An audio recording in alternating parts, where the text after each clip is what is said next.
lead. Stephen A. Smith, Jalen Rose. Stephen A. is tears in his eyes. I love everybody. I love R.J. Barrett for showing up again. I love which is the best New York Knicks team. Perhaps you believe it to be one of Patrick Ewing's previous teams from the mid-1990s that was heartbreakingly eliminated from the playoffs. In fact, it's the 2023-24 Knicks who are currently riding an 8-game winning run and are ranked 4th in net rating and 7th in both offense and defense. Is it the best season for the New York Knicks? And what makes the current New York Knicks team better than all the previous teams?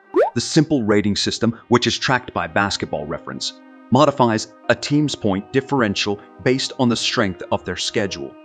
The current Knicks team is ranked 5th overall in the lengthy history of the team, and as the best in 30 years by SRS, the 4 Knicks teams with higher rankings all made it to the conference finals at least. Although the Knicks of 2023-24 aren't quite there yet, they have given themselves a realistic opportunity to have this kind of postseason success. The Knicks were 6th in the East at the end of December when they traded Emmanuel Quickley, R.J. Barrett, and a draft pick for OG Anunoby, Precious Achiuwa, and Malachi Flynn, currently ranked 3rd. They may match the 2012-13 squad's ranking in the standings, even though they may not match its 54 victories in a more competitive conference. The 2023-24 Knicks are predicted by Dunks, The Rees, and Basketball Reference to finish as the 2nd best seed in the East. The Knicks, Bucks, 76ers, and Cavaliers are all clustered between 51 and 53 predicted wins, thus they anticipate a very close race behind Boston. The Knicks may find it difficult to keep up their current pace in light of recent injuries, most notably Julius Randle's dislocated shoulder, with Anunoby in the front court, though they have a lot more potential if they can stay healthy than they had prior to adding the 3-and-D wing, with just a 6th-place offensive mark 120 to preventing a clean sweep. New York leads in record, 14-2, net rating plus 15.8, and defensive rating 104.4 since Anunoby made his debut as a Knick on January 1. The month has been going so brilliantly that even the sour Tom Thibodeau is beaming with happiness and laughter. Nor did the Knicks gather those stats by munching down on the bottom players in the NBA. They recently defeated the Nuggets by 38 points and defeated the Heat. In Philadelphia, they easily defeated the healthy 76ers by 36 points after outlasting the Timberwolves. Moreover, Jalen Brunson did not participate in either of their 2 January defeats. The lineup of New York is large, vibrant, and full of Ibadan characters. This is still just a mediocre first-chance offensive club, despite the fact that Brunson has improved, most notably by increasing his 3-point volume, and Randle has recovered from a dismal start to the season. The Knicks are only mediocre in transition, and they rank 15th in terms of points per half-court play, according to CTG.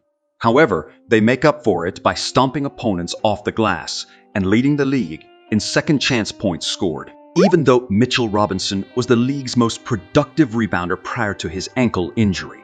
This wasn't just a one-man show. Since the explosive center's previous game on December 8, the Knicks have maintained their top spot in terms of offensive rebounding rate, according to CTG. They have also racked up 103 more offensive rebounds than their opponents this season, and they rank 2nd in defensive rebounding rate as well.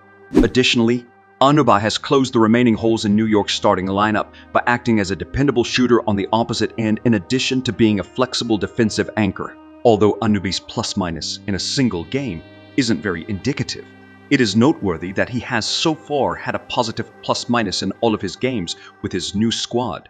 But Anunoby's elbow injury has kept him out of the last 2 games, and the Knicks have other health issues as well. Randle is gone for at least a few weeks, and Robinson could be out for the remainder of the season. It would be unfortunate and, regrettably, all too appropriate for the squad if injuries derailed the best Knicks team in 30 years. The stark disparity in New York's performance based on opponent caliber is another longer-term worry. The Knicks are merely 9-16 against teams who are 500 or better, but they are 22-1 against clubs that have losing records. If the season ended today, The 59.7 percentage point difference between the two winning percentages would be the biggest for any club since at least 1983 to 84. Teams that have excelled against weaker opponents but struggled against stronger ones typically don't make it very far in the playoffs. Only 2 of the 100 teams that had the biggest difference in their records versus strong and bad teams since 1983 to 84 advanced to the conference finals. Due to an elbow injury, Anunoby has missed the previous 2 games. Also, the Knicks are dealing with other health issues. Randle is gone for at least a few weeks, and Robinson could be out for the remainder of the season. It would be unfortunate, and regrettably all too appropriate for the squad. If injuries derailed the best Knicks team in 30 years, that sample's longest postseason run belonged to the 1993-94 Knicks, who finished 32 against weak teams and 27-23 versus strong teams. In general, only 2 teams have won the championship since 1983-84. The 1994-95 Rockets and the 2005-06 Heat, who both had losing regular season records against opponents with winning records. But the Knicks don't appear to be the traditional good-bad team, at least not since the Anunoby trade. It's difficult to watch them thrash opponents like the 76ers and Nuggets and not get excited about their chances of winning several postseason series. The Knicks may be able to advance if they continue their efforts before the trade deadline. They kept all of their projected first-round picks in the Anunoby trade, so they still have the pieces for a big swing, but it's unlikely that a player worth that haul will be available over the course of the next week. But with Randle out, the Knicks could use another creator, at the absolute least. Deuce McBride, Brunson's new backup, has directed the offense since Quickly left. But since then, things haven't gone well. An improvement would come from playwrights such as Bruce Brown, Tyus Jones, or Malcolm Brogdon. But an unstable bench spot is such a small matter in the grand scheme of things that have beset New York for the last 30 years. These Knicks have a bright future ahead of them, a star point guard, and a plethora of productive role players. The Knicks are a team with enduring strength, which explains the team's current hot streak and the reason behind Miss G's renewed enthusiasm. What do we know about OG Anunoby's trade to the New York Knicks? Rearranging their lineup, the Knicks traded R.J. Barrett and Emmanuel Quickly, 2 members of their youthful core, in a dramatic trade to obtain coveted Raptors wing OG Anunoby. The team president, Leon Rose, made the much-anticipated blockbuster transaction, which coincided with the team's 3rd straight defeat during a 3-game road trip that ended at Gainbridge Fieldhouse with a 102-6 loss to the Pacers. In addition to bringing back 6'8" big man Precious Achiuwa, who can help in a pinch at center with Mitchell Robinson and Jericho Sims both out, and 6'1" point guard Malachi Flynn. The Knicks also acquired Detroit's 2nd-round pick in 2024. In a statement, Rose added, "We're thrilled to welcome OG Malachi and Precious to the Knicks family. OG's versatility as a defender and his full offensive game will improve our squad on both sides of the court. Malachi and Precious are versatile players that will enhance our team's work ethic and skill set." The 26-year-old Anunoby, who just moved from Clutch Sports to CAA A for representation, is averaging 15.1 points per game for the Raptors on 49% shooting, which includes a solid 37% from three-point range, along with leading the NBA in steals, that is 1.9 per game the previous season. He fits head coach Tom Thibodeau's scheme well because of his defensive responsibility.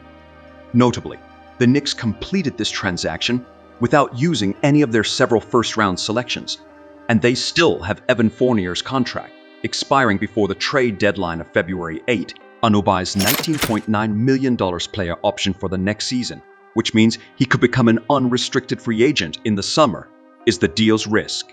Anunoby is now making $18.6 million. To prolong Anunoby's contract, the Knicks can pay more than the salary ceiling because they also get his bird rights. Anunoby, a 3-and-D wing who made his debut against the Timberwolves at the Garden, is expected to start in place of Barrett because he spaces the floor and doesn't require the ball in his hands. Anunoby is a better positional fit in a lineup that also includes Julius Randle and Jalen Brunson. What are your thoughts on New York Knicks' dominance this season? Do you think this is their best season ever? Do share your opinions on this in the comments section. For more interesting stories and updates, subscribe to our channel and do not forget to press the bell icon for notifications. Goodbye.